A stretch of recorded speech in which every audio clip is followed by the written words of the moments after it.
لائبہ بنت محمد فیضان کو دعوت دیتے ہیں وہ تشریف لائے اور اپنی اردو تقریر پیش فرمائے۔ لائبہ بنت فیضان احمد۔ السلام علیکم ورحمۃ اللہ وبرکاتہ۔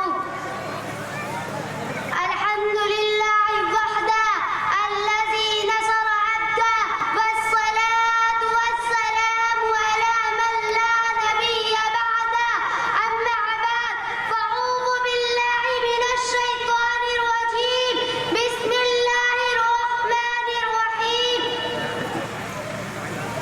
إنك لعلى خلق عظيم، صدق اللہ العظیم۔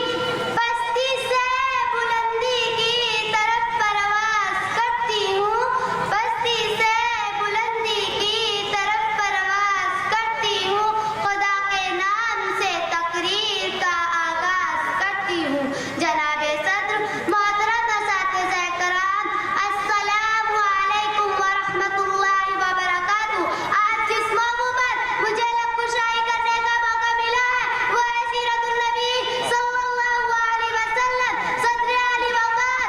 دنیا میں ہر طرف اندھیرا ہی اندھیرا تھا، چاند تھا لیکن بے نور تھا، تارے تھے لیکن بجھے سے، آفتاب تھا لیکن ڈوبا سا، عقلوں پر پردے پڑے ہوئے تھے، دل اجڑے ہوئے تھے، خزانے بہاروں کو لوٹ کر چمن کو ویران کر دیا تھا کہ اچانک میرے پیارے نبی صلی اللہ علیہ وسلم کی آمد ہوئی، جنہیں رحمت للعالمین بنا کر بھیجا گیا۔ وہ رحمت للعالمین جس کی برکت سے سوکھے ہوئے درخت سرسبز و شاداب ہو گئے، وہ رحمت للعالمین جس کے سر پر بادل اپنا سایہ کرتے، جنات کے قافلے جس کے پیام حق کو سننے دربار عالیشان میں تشریف لاتے، میرا رب جن کے شہر کی قسمیں کھائے، وہذا البلد الامین، میرا رب جنہیں کبھی حبیب کہے کبھی خلیل کہے، ہاں اسی رحمت للعالمین کو امت کے درد میں سجدوں میں روتا ہوا دیکھتی ہوں، پر افسوس آج اس کی امت فرقوں میں بٹی ہوئی ہے، ایک دوسرے کے لیے سینوں میں نفرت بھری ہوئی ہے۔ اب اسی رحمت للعالمین کی امت کو ایک ہونا ہوگا۔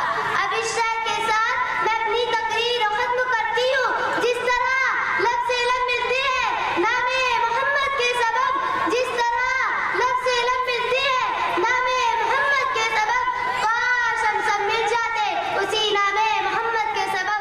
وما علینا الا البلاغ۔ السلام علیکم ورحمۃ اللہ وبرکاتہ۔